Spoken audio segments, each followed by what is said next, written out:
ম্যাচের শুরুতেই মাত্র কয়েক মিনিটের মধ্যে মাকারা গোল করে সান্তোসকে চমকে দেয়। সান্তোস পিছিয়ে পড়লেও নেইমার ধীরে ধীরে ম্যাচের নিয়ন্ত্রণ নিতে শুরু করেন।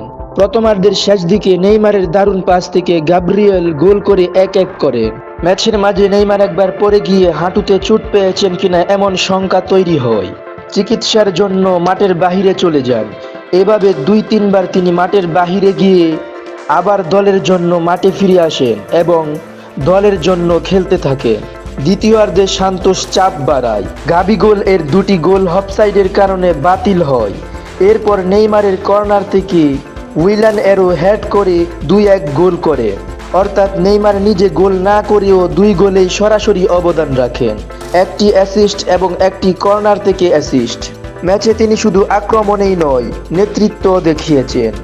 গাবিগোল এর সঙ্গে মাঠে উত্তেজনাকর পরিস্থিতি তৈরি হলে নেইমার সতীর্থদের শান্ত করার চেষ্টা করেন। শেষ পর্যন্ত সান্তোস 2-1 জিতে প্রথম লেগে এগিয়ে যায়।